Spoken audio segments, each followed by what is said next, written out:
tal, amigos? Bienvenidos una semana más al Hogar Santa Rita.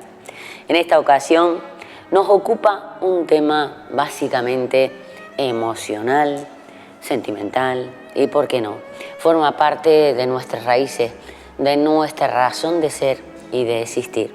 Conmigo, como siempre, nuestro director gerente, Villar. Pero más que en este momento vamos a hablar con el director, vamos a hablar con un amigo de quien fue y quien es nuestro fundador, presidente, el Padre Antonio. ¿Qué tal, Villar? ¿Cómo estás? Bien, gracias a Dios. Candy, queridos amigos, una semana más. Bienvenidos a esta nuestra casa, vuestra casa. Aquí estamos siempre con la disponibilidad que Padre Antonio nos dejó marcado y siempre intentando comunicar y ser transparente en nuestra información.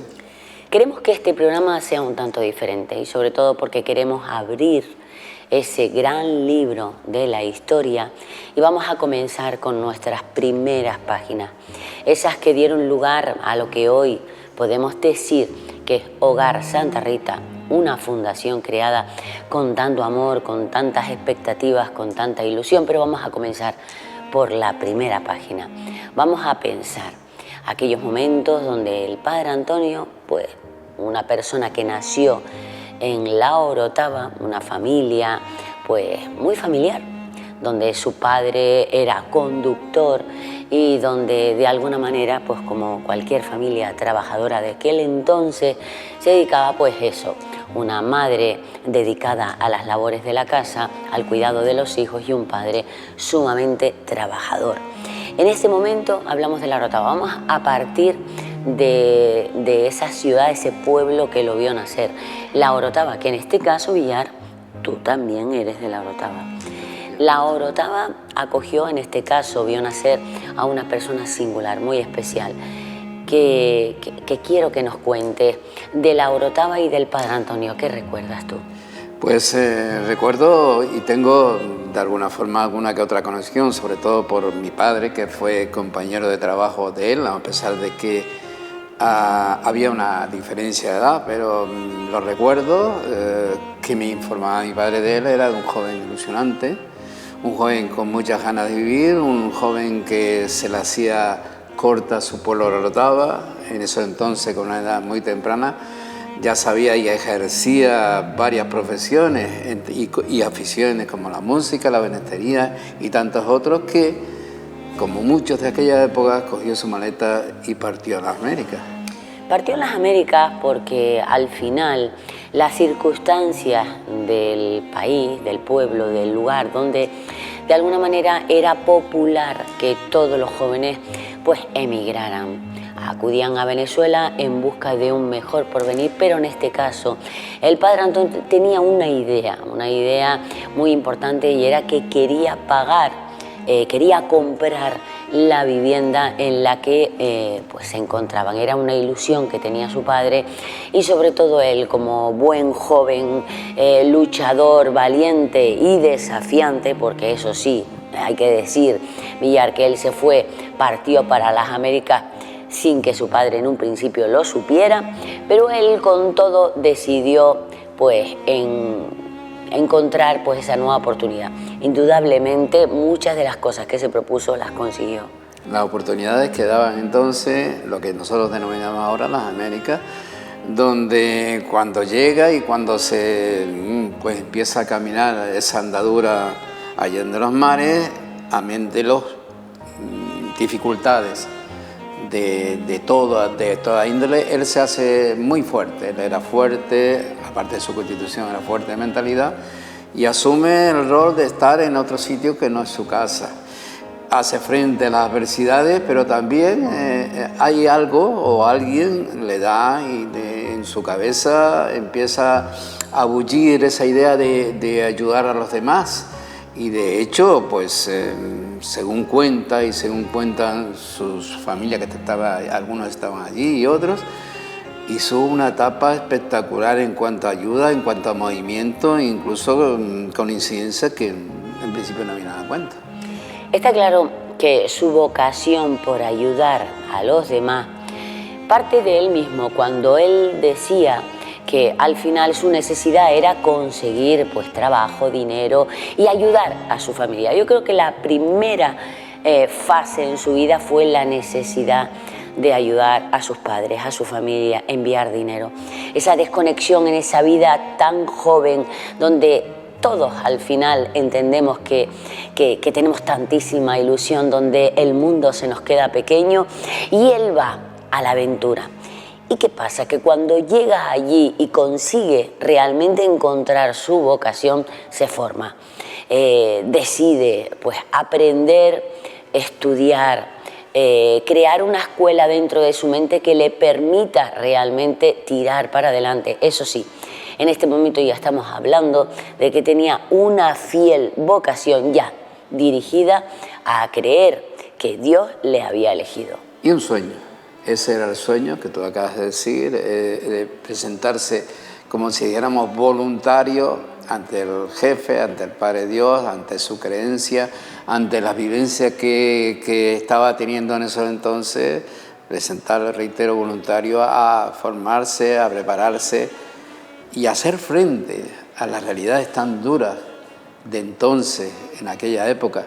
Pero también piensa y su sueño es regresar, su sueño es seguir preparándose y cumplir esa intención primera de auxiliar a su familia, pero también ya está pensando en cosas más fuertes, las necesidades de la época, en su pueblo natal, en la isla de Tenerife, y bueno, y da el salto a la península, donde de alguna forma empieza a prepararse más conscienciadamente.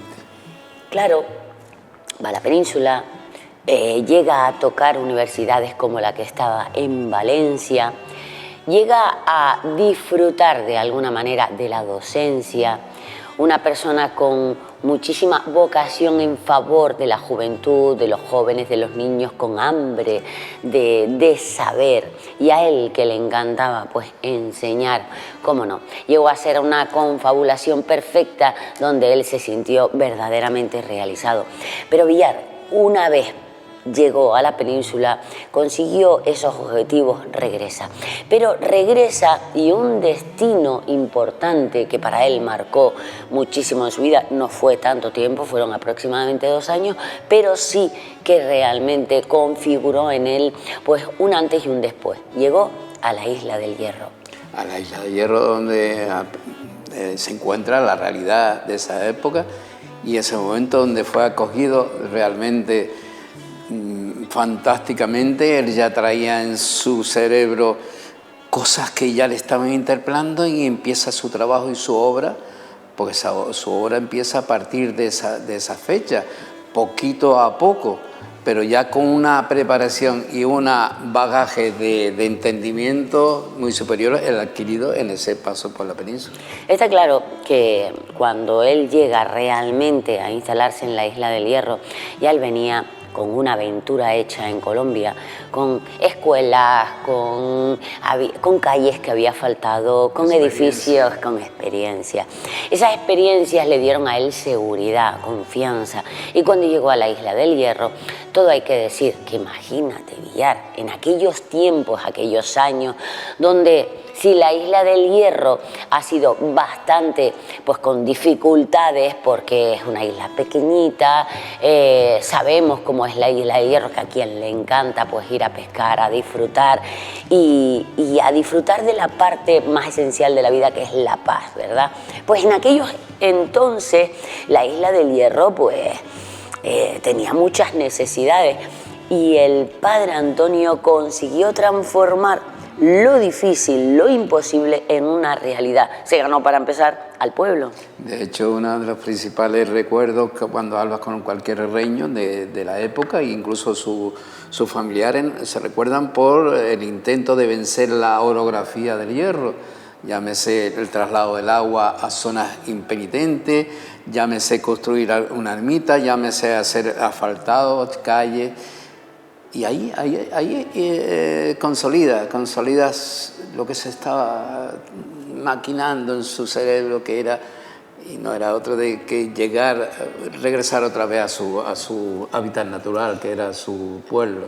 Y está claro, porque es muy simpática su idea. Yo creo que todos los que de alguna manera estuvimos con él tantos años, hemos aprendido que para poder transmitir un mensaje, la mejor manera de conseguir ayuda es que seas tú mismo el primero que coge la primera bolsa, se la carga al hombro y el que dice, venga, vamos a hacer esta cuestión que es tan importante, más que ordenar, más que mandar, ofreces un ejemplo y a partir de ahí todo sale rodado. Así es como él trabajó en la Isla del Hierro, caminando, pateando, le regalaron hasta un coche los vecinos y esa manera de demostrar con humildad y sencillez que valía la pena hacer cosas por la comunidad, consiguió llegar a la isla de Tenerife, pues imagínense con todo lo que este hombre había conseguido superar y todo lo que había conseguido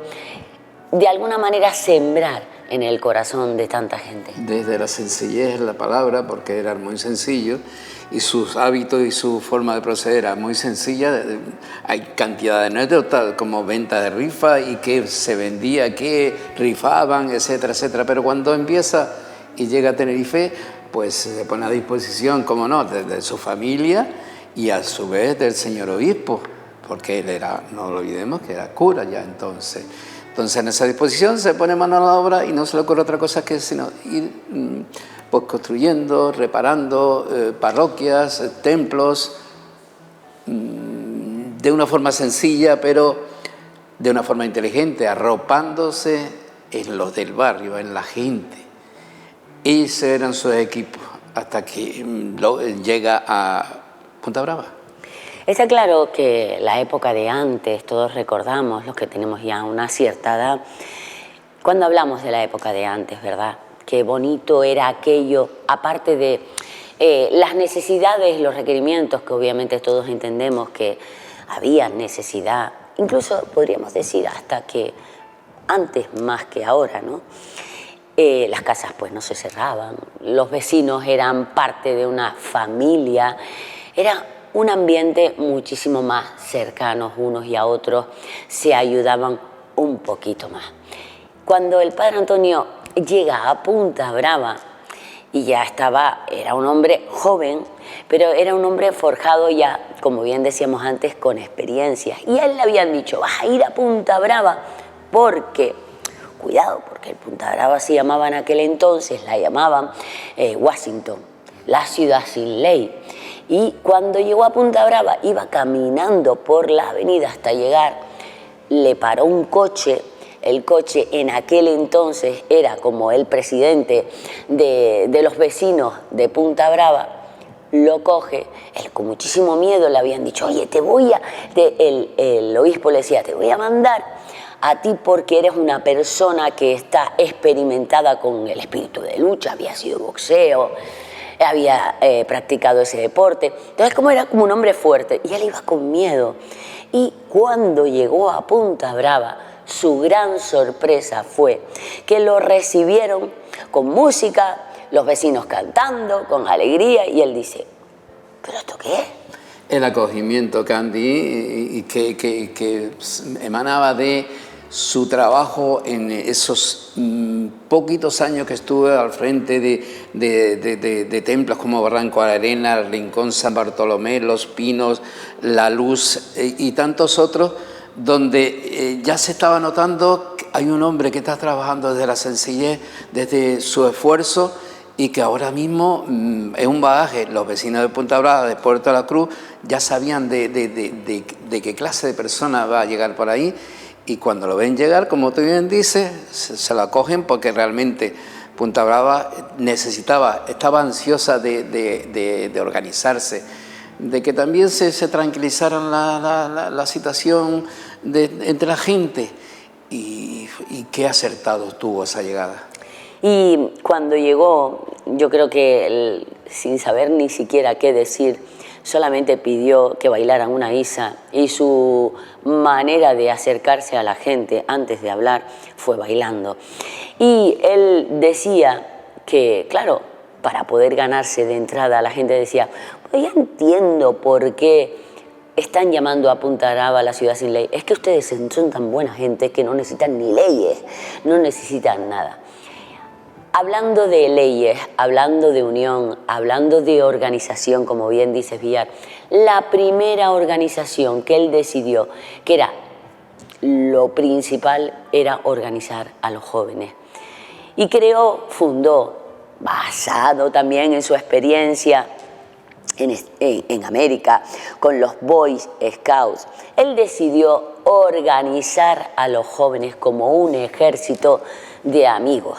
Y por eso los hizo llamar siempre amigos. Un ejército de sonrisa, de buena gente, de trabajo, de colaboradores, que nace y tiene por nombre el grupo de Siempre Amigos, y nace también en la consolidación del grupo parroquial, de la parroquia, donde él se esfuerza por consolidar lo que ya era incipiente, pero él le da forma, le da esto, y se apoya, como no, los vecinos grandes, personas maravillosas que posteriormente, y según diremos ahora, van a consolidar el inicio del Hogar Santa Rita, pero ese grupo siempre de jóvenes es la simiente que ahora mismo muchos de ellos están en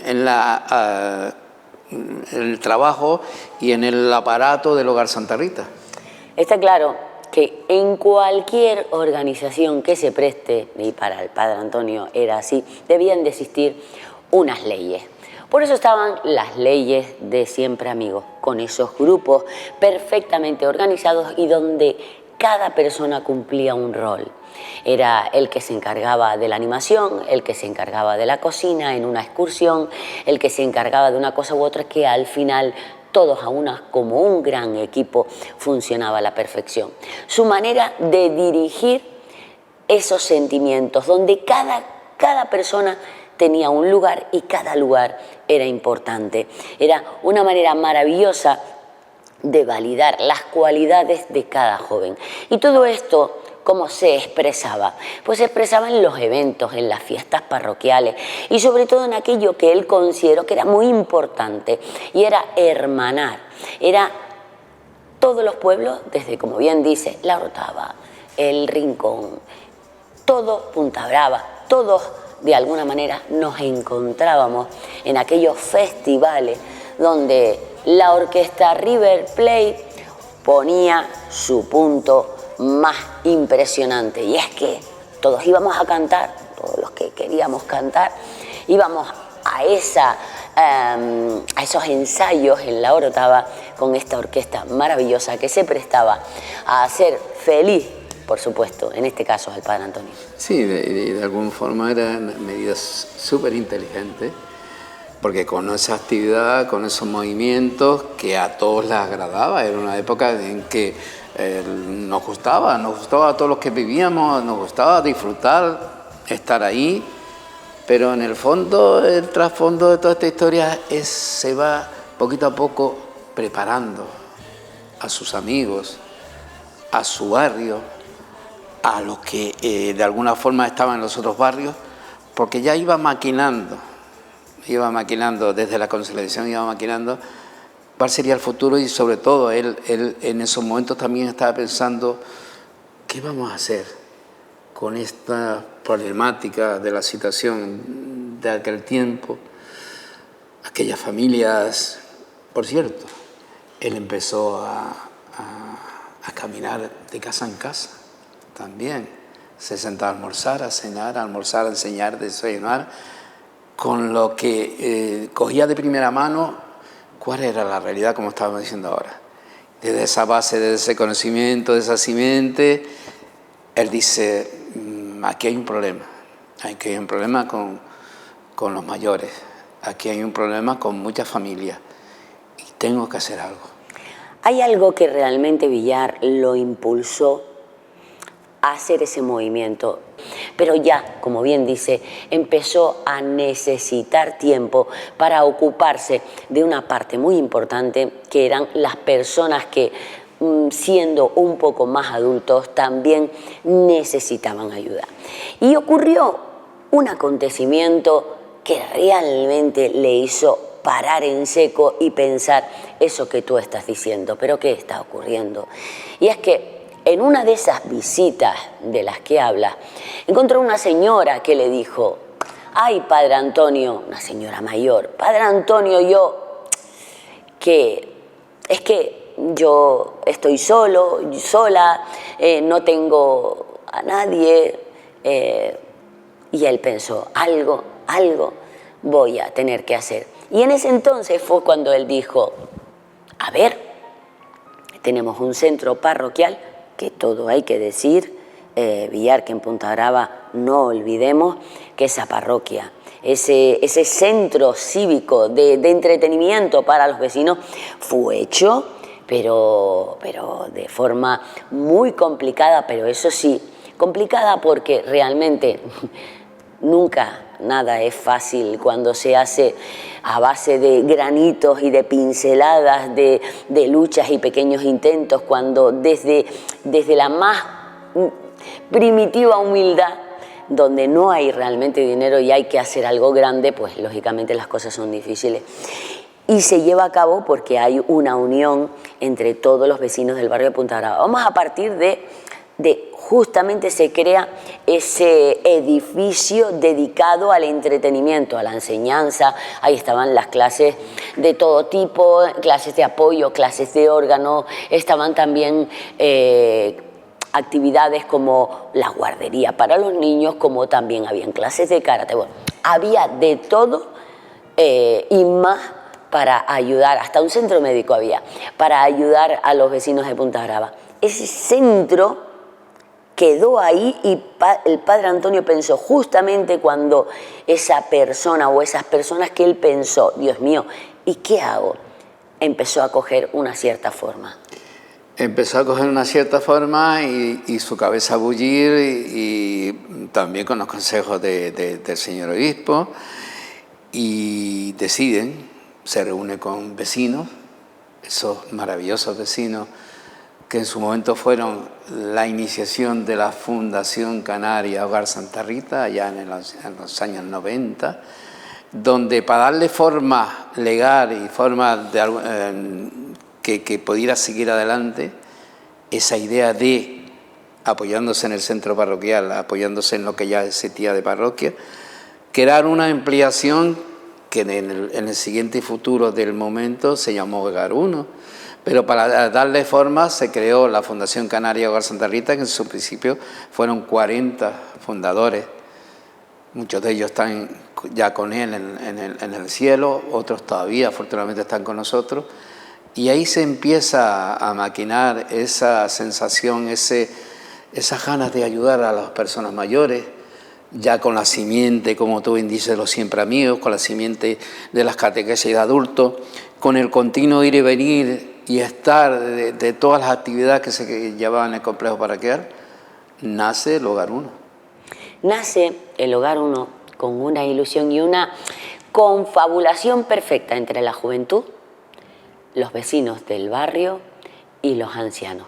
Aquello se convirtió en una familia auténtica, donde cada anciano que, por las cuestiones, circunstancias de cada quien, pues eran personas pues con dificultades, sí, muchos de ellos sin familia, sin dinero, y el Padre Antonio de alguna manera dijo, esto es una casa, esto es un hogar, y cada uno de los que van a vivir aquí pues va a tener muchos padres y muchas madres, como lo tengo yo, porque él siempre decía que él tenía muchas madres, porque cada vez que una mujer llegaba a él y lo trataba como a un hijo, él sentía pues que tenía una madre.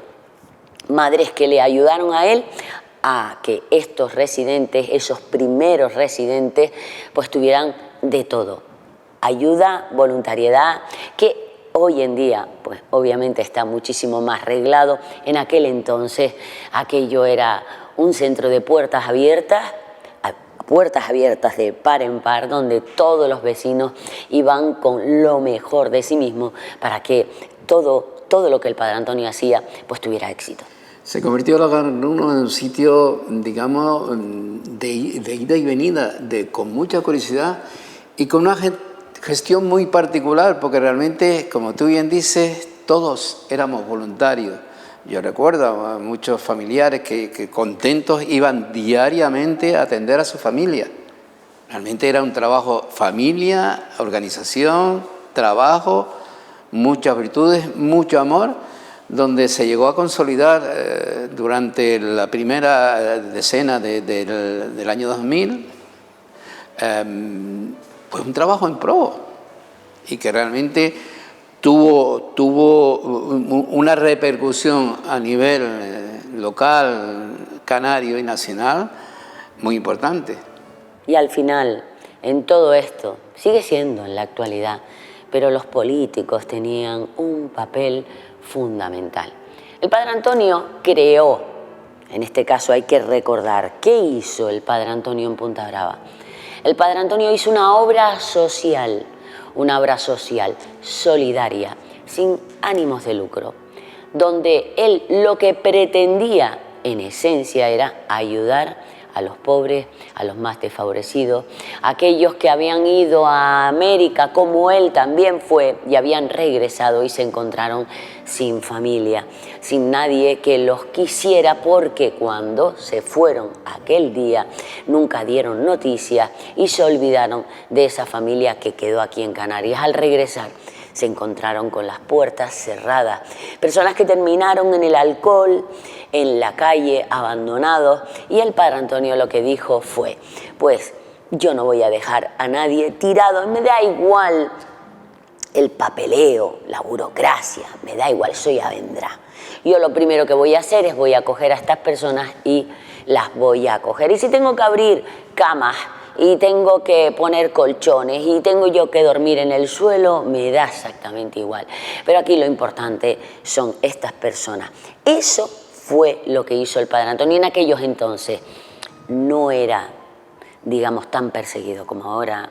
Y sobre todo es que daba cabida a lo que el gobierno, los organismos no daba cabida. Estamos hablando que hubo una media de atendimiento, mientras el Hogar 1 estuvo en acción, de casi 300 residentes en el día, amén de los que entraban y salían.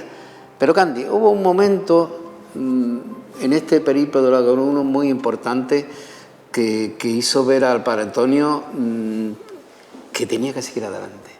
Situaciones como un repatriado, don Oscar Regalado, que realmente pues la anécdota que siempre hemos contado, que el Padre Antonio le cede su cama de abrir y cerrar, lo asila allí con la sorpresa de don Oscar, la sorpresa de la gente, cómo se va a quitar su propio confort para dárselo a los demás. Y también una situación muy particular de una vecina, de unos vecinos en la zona de la dehesa, donde la soledad arrastraba a la familia y donde llegó un momento muy trascendente y muy importante. Esas dos cuestiones le llevaron a él a imaginar cómo puedo seguir ayudando, cómo puedo... Y le surge la buena nueva de que don Oscar Regalado dice, pues mira, yo soy repatriado, tengo unos ahorros y yo se los cedo para que usted tenga esas intenciones, otras intenciones donde tirar para adelante. Y ahí donde empieza el Hogar 2.